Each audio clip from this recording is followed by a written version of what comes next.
Hello and welcome to join my class. Dear students, in previous section, we discussed cell as a unit of life, uh, ninth class, and today we will discuss three topics: cell membrane, cell wall, and nucleus. Starting with cell membrane. Dear student, as you know that, camera आगे लाइए. यहाँ पर हम देखेंगे this is a cell and this is nucleus. Cell membrane is outer covering of the cell. Cell membrane is outer covering of the cell. It is also known as plasma membrane. Plasma membrane allows entry and exit of the substances into and out of the cell. It prevents some substances to enter the cell, which shows cell plasma membrane is selectively permeable. तो इसका मतलब ये है कि plasma membrane कुछ selected substances को इसके through अंदर आने देती है. इसका अर्थ ये हुआ कि प्लाज्मा मेम्ब्रेन एक सेलेक्टिवली परमेबल मेम्ब्रेन है. Plasma membrane separates content of the cells from the environment. All the components and content of the cells lies to the inner side of the plasma membrane. Some substances like CO2 and O2, these are gases and very important gases as far as metabolism of cell is concerned. We take example of CO2. How CO2 is given out of the cell. This occurs due to through the process of simple diffusion. Dear students, diffusion is a movement of substance from its higher concentration to its lower concentration. Diffusion, dear student. अब हम example लेंगे कि diffusion किस प्रकार से होता है. तो डिफ्यूजन के लिए यदि हम एग्जाम्पल लें, when CO2 accumulates in the cell in higher concentration, you know that metabolic activities occurs inside the cell. This produces carbon dioxide.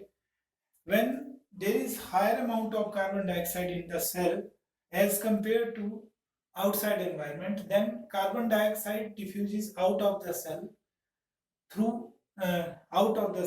because it is in higher concentration inside the cell. See, in similar way, the oxygen is taken in. When concentration of the oxygen falls inside the cell, oxygen is taken in. Diffusion play a very important role in exchange of the gases in living cells. Water obeys same law, but in case of movement of water across cell membrane, the process is termed as osmosis. Osmosis.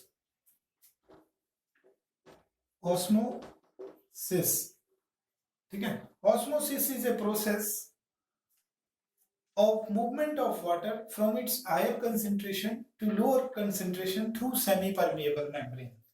Dear students, cell to cell movement of water and absorption of water from the soil by the plants occurs through the process of osmosis. Thus, osmosis play an important role in absorption of water. Osmosis के case में हमने देखा कि यहाँ पर हम diffusion नहीं कहकर उसको क्या कहते हैं, ऑस्मोसिस, जब पानी जो है सेमी परमेबल मेम्ब्रेन को क्रॉस करता है. सेल के बिहेवियर को डिफरेंट सॉल्यूशंस में जब हम स्टडी करते हैं तो तीन टाइप के सॉल्यूशन यहाँ पर निकल कर आते हैं.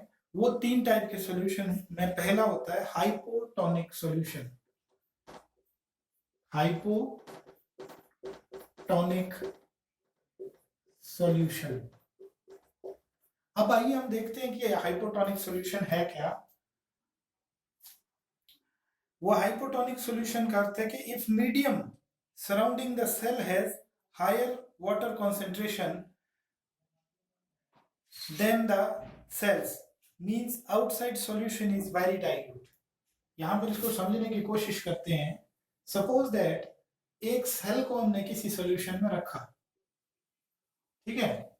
अब क्या हुआ, अंदर भी सॉल्यूशन होता है सेल के अंदर, सेल के अंदर के सॉल्यूशन को हम सेल सैप बोलते हैं, और बाहर भी सॉल्यूशन है।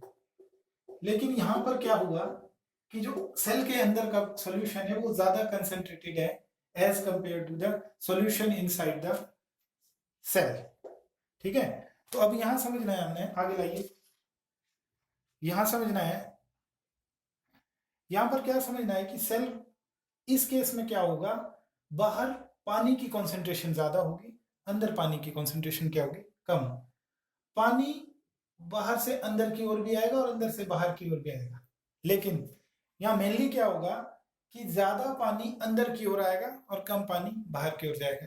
इससे क्या हो जाता है, सेल स्वेलअप हो जाता है। और ऐसा सॉल्यूशन जिसमें जिसकी कंसंट्रेशन सेल सैप की कंसंट्रेशन से कम होती है, यानी कि जो कंसंट्रेटेड सॉल्यूशन नहीं होता, ऐसे सॉल्यूशन को हम बोलते हैं हाइपोटोनिक सॉल्यूशन। और इस केस में सेल जो है स्वेलअप हो जाता है। अगला जो टाइप का सॉल्यूशन है वो होता है आइसोटोनिक सॉल्यूशन। अब हम बात करेंगे आइसोटोनिक सॉल्यूशन की। आइसोटोनिक सॉल्यूशन, आइसोटोनिक सॉल्यूशन में क्या होता है, कंसंट्रेशन सेम होती है, सेल सैप की कंसंट्रेशन बिल्कुल उस सॉल्यूशन के कंसंट्रेशन के बराबर होती है। इस केस में क्या हो जाता है, जितना पानी अंदर की ओर को मूव होता है उतना ही पानी सेल से बाहर की ओर की मूवमेंट होती है। तो in this case a solution is said to be isotonic if its concentration is same as that of cell sap। तो इस केस में हम क्या बोलते हैं, कंसंट्रेशन क्या रहती है, सेम रहती है as that of cell sap की जो कंसंट्रेशन होती है। तो आप समझ गए कि ये आइसोटोनिक सॉल्यूशन क्या है। अब आते हैं हम हाइपरटोनिक सॉल्यूशन की तरफ। Hypertonic solution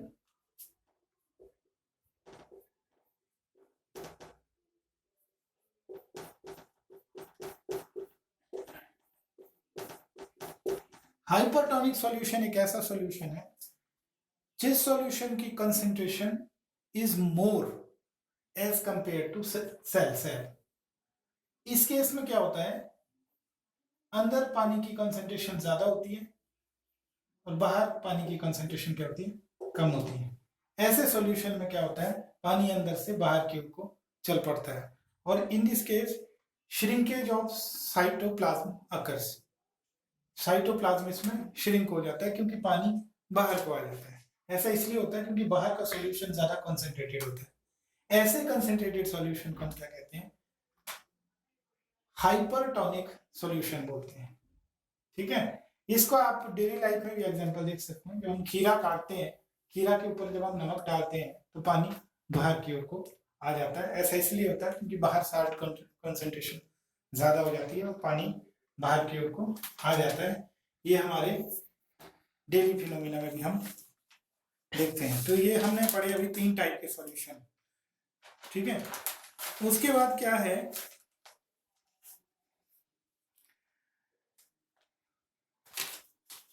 unicellular freshwater organism and most of the algae absorb water through this process which is known as osmosis, and cell to cell movement of water and absorption of water by root occurs through the plasma membrane, and also the plasma membrane is flexible। कुछ organism है जैसे amoeba वगैरह, वो वहां पर ये plasma membrane help करती है कुछ पार्टिकल्स या ऑर्गेनिज्म को एनगल्फ करने के लिए। इस प्रोसेस को हम कहते हैं endocytosis. Flexibility of plasma membrane enables it to engulf in food and other materials from its environment। This process is known as endocytosis, and endocytosis is seen in case of amoeba। Amoeba में endocytosis देखने को मिलती है। इसके बाद हमारा हम आते हैं प्लाज्मा मेम्ब्रेन के स्ट्रक्चर की तरफ को। प्लाज्मा मेम्ब्रेन का स्ट्रक्चर ही हम अच्छे से देख सकते हैं। ये जो यहाँ पर जो ये मॉलिक्यूल इसमें दिखाए हुए हैं ये फॉस्फोलिपिड के मॉलिक्यूल हैं। इसमें हाइड्रोफोबिक एंड अंदर को होते हैं। हाइड्रोफोबिक का अर्थ होता है वाटर रिपेलिंग एंड अंदर को, और हाइड्रोफिलिक वाटर अट्रैक्टिंग एंड वो बाहर को होते हैं। इस तरह की फॉस्फोलिपिड बाइलेयर होती है। बीच में इंटेग्रल प्रोटीन्स होते हैं, टनल प्रोटीन भी उनको बोल सकते हैं, और इंट्रिंसिक प्रोटीन भी कई बुक्स में उनको बताया जाता है। उसी तरह से यहाँ पर पेरिफेरल प्रोटीन है। ये protein, these proteins are mainly concerned with the transport of material across the plasma membrane. This is मतलब है chemical organisation of a plasma membrane. ये केमिकल ऑर्गेनाइजेशन है प्लाज्मा मेम्ब्रेन की। तो ये था, हमने सब कुछ जो पढ़ा प्लाज्मा मेम्ब्रेन की तरफ। अब हमारा अगला टॉपिक आता है, हमारा अगला टॉपिक है cell wall. Cell wall is a cell wall cell wall is additional covering in plant cell, और ये बिल्कुल प्लाज्मा मेम्ब्रेन के बाहर होती है। Cell wall is made of cellulose mainly. Cellulose is a natural substance, it is natural polymer. Cellulose के अलावा अगर सेल मेम्ब्रेन को भी हम डिटेल में स्टडी करें तो जो सेल मेम्ब्रेन के ऊपरले वाली जो लेयर होती है वो बनी होती है हेमी सेल्यूलोज की सेल वॉल में, ठीक है। और उससे ऊपरली लेयर बनी होती है पैक्टिन की, उससे ऊपरली लेयर को कहते हैं हम मिडल लैमेला। तो ये होती है सेल वॉल की स्ट्रक्चरल ऑर्गेनाइजेशन, ठीक है। When plant cell loses water through osmosis, this there is shrinkage of cytoplasm, and this condition is called plasmolysis. Cell wall permits the cell of plant and fungi bacteria to withstand in very dilute solution, that means in very hypotonic solution. Hypotonic solution में sales को क्या हुआ था, उन्होंने पानी लिया था, पानी लेने के बाद क्या हुआ था, उन्होंने पानी लेने के बाद वो सेल स्वेलअप हुए थे। इस केस में सेल बर्स्ट हो सकता है। होता क्या है, यहाँ आगे लाओ, कैमरा आगे लाइए। जैसे suppose that this is cell wall, इसके अंदर क्या है, आउटर कवरिंग है सेल वॉल, ठीक है। सेल वॉल, अंदर है प्लाज्मा मेम्ब्रेन। प्लाज्मा मेम्ब्रेन में पानी जाएगा तो प्लाज्मा मेम्ब्रेन स्वेलअप हो जाएगी, लेकिन सेल वॉल इसको बर्स्ट होने से बचाती है। सेल वॉल इसमें इक्वल एंड अपोजिट प्रेशर लगाती है अंदर को, ठीक है ना। तो इस वजह से प्लाज्मा, तो सेल बर्स्टिंग से जो है, अगला जो हमारा टॉपिक आ रहा है, अगला टॉपिक आ रहा है न्यूक्लियस। अब हम न्यूक्लियस के बारे में पढ़ेंगे। Nucleus is an very important organelles present in the cell. Normally nucleus lies in the center of the cell. Nucleus is round in shape. Often nucleus has different shape. कहीं पर bilobe nucleus भी होता है, पर generally sales में nucleus देखा गया वो राउंड शेप का न्यूक्लियस होता है। Nucleus has double layered membrane. अब हम यहाँ पे देखेंगे कि न्यूक्लियस का स्ट्रक्चर कैसा है। न्यूक्लियस जनरली हमने बोला कि राउंडेड शेप का होता है, और न्यूक्लियस का स्ट्रक्चर कैसा रहता है, डबल लेयर्ड स्ट्रक्चर न्यूक्लियस का है। तो अब हम उसको पढ़ रहे हैं, और न्यूक्लियस इस तरह की कुछ शेप का होता है, तो हम न्यूक्लियस को पढ़ने वाले हैं। तो न्यूक्लियस डबल लेयर्ड मेम्ब्रेन है, और न्यूक्लियस में पोर्स होती हैं भाई, ठीक है। दीज इन पोर्स का फंक्शन है transport of material from nucleus to the cytoplasm. इसका ऐसा एक फंक्शन है जो न्यूक्लियस में पोर्स है। न्यूक्लियस में दो मेम्ब्रेन्स होती हैं, inner membrane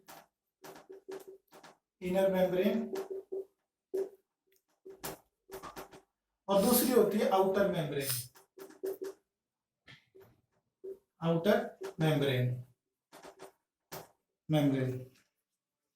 Nucleus contain chromosomes. Chromosomes are rod-like structure which are seen when cell is about to divide. जब सेल सिर्फ डिवाइड होने वाला होता है तो सेल में कुछ इस तरह से रॉड शेप्ड स्ट्रक्चर देखते हैं।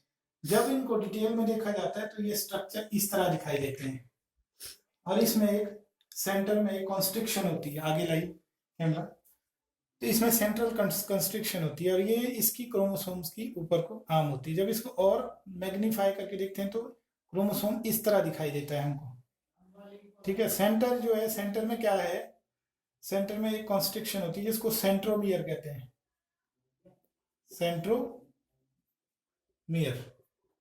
ठीक है। और ये बना होता है दो क्रोमेटिड्स का,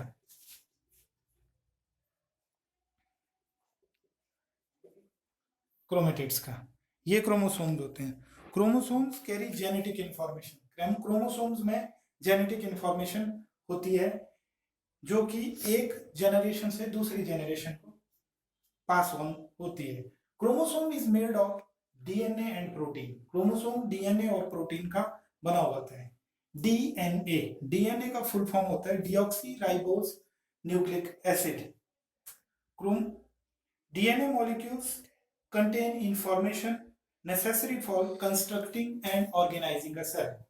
तो किसी भी सेल की जो कंस्ट्रक्शन एंड ऑर्गेनाइजेशन है वो डीएनए में जो इंफॉर्मेशन है उसके बेसिस पे ही होती है। Information is carried from one generation to next generation through small segment of DNA called jeans.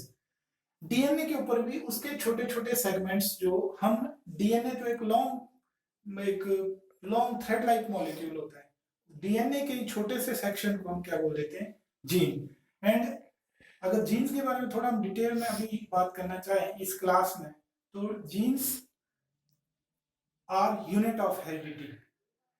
Gene, बहुत सारे जीन्स होते हैं एक क्रोमोसोम्स के ऊपर जो एक पर्टिकुलर कैरेक्टर को आइडेंटिफाई करते हैं। उसी तरह से एक जीन एक कैरेक्टर्स के लिए या एक कैरेक्टरिस्टिक्स के लिए रिस्पॉन्सिबल है। तो हम जीन को डिफाइन कर सकते हैं chemically, gene is a segment of DNA and it is unit of heredity. यहाँ पे शब्द आया हेरिडिटी, हेरिडिटी HEREDITY। हेरिडिटी का अर्थ है, heredity is a transmission of characters from parents to offspring. तो जैसा कि पहले बताया गया, as earlier said, the chromosomes are seen in the cell when cell is about to divide। But जब सेल डिवाइड नहीं कर रहा होता है और नॉर्मल होता है, तो सेल में क्रोमोसोम्स कैसे होते हैं या नहीं होते हैं, इसका आंसर है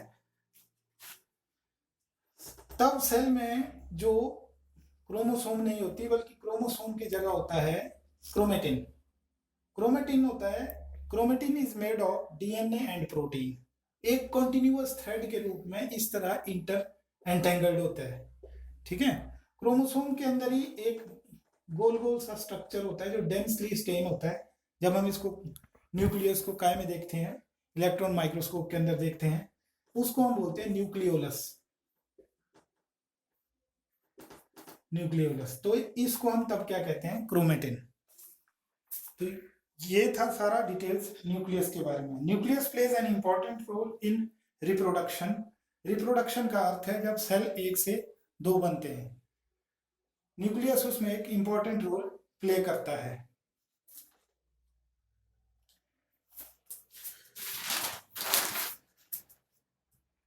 इन सम सेल्स, कुछ सेल्स में ये देखा गया है, there is no defined nucleus. जैसे कि मोस्टली हम बता सकते हैं कि बैक्टीरियल सेल्स में अक्सर ये देखा गया है कि उसमें एक डिफाइंड न्यूक्लियस नहीं होता। उनका जो न्यूक्लियस होता है वो उसमें सेल मेम्ब्रेन नहीं होती, और उनका जो न्यूक्लियस है, उनका जो जेनेटिक मटेरियल है और डीएनए है, it lies freely in cytoplasm. आ गया ये,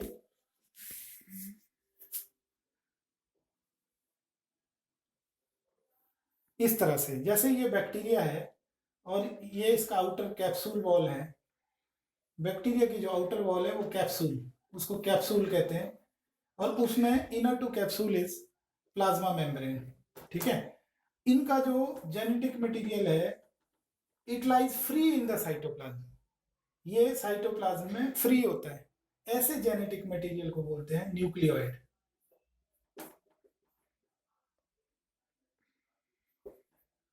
ठीक है। और इस तरह से न्यूक्लियोइड पाया जाता है, कहाँ पाया जाता है न्यूक्लियोइड, बैक्टीरियल सेल्स में। ऐसे सेल्स को हम बोलते हैं prokaryotes. The cells which do not have well defined organelles and well-defined nucleus, such cells are known as prokaryotic cells. और इसके अलावा जो दूसरे सेल्स होते हैं जिसमें सारे मेम्ब्रेन बाउंड ऑर्गेनल्स होते हैं, उन सेल्स को हम कहते हैं यूकैरियोटिक सेल्स। यहां हम प्लांट सेल देखने वाले हैं। हाँ, अब हम इसमें प्लांट सेल देखेंगे। तो आप देखिए बाहर क्या आउटर कवरिंग जो प्लांट सेल की है वो सेल वॉल है, ठीक है। उसके अलावा इसमें आप देखेंगे माइटोकॉन्ड्रिया है, इसमें न्यूक्लियस है, गोल्जाई एपरेटस है, ठीक है, क्लोरोप्लास्ट है। तो इस सेल को देखेंगे, ये वेल ऑर्गेनाइज्ड सेल है। इसमें जो ऑर्गेनल्स हैं उसमें सारे मेम्ब्रेन बाउंड ऑर्गेनल्स हैं, न्यूक्लियस के चारों तरफ भी मेम्ब्रेन है। ऐसे सेल को हम क्या कहते हैं, यूकैरियोटिक सेल बोलते हैं। दूसरा एग्जांपल यूकैरियोटिक सेल का है एनिमल सेल, जो कि हम यहाँ देख सकते हैं। इसमें भी क्या है, इसमें आउटर कवरिंग प्लाज्मा मेम्ब्रेन है, ठीक है। इसमें गोल्जाई एपरेटस भी है, एंडोप्लाज्मिक रेटिकुलम भी है, लाइसोसोम भी है, माइटोकॉन्ड्रिया भी है। तो ओवरऑल इससे ये पता लगता है कि इन सेल्स में जो है वेल डिफाइंड ऑर्गेनल्स हैं, साथ में ही वेल डिफाइंड न्यूक्लियस है। तो ऐसे सेल्स को हम क्या बोलते हैं, यूकैरियोटिक सेल। तो आज हमने जो पढ़ा वो आपको समझ आया होगा। Have a nice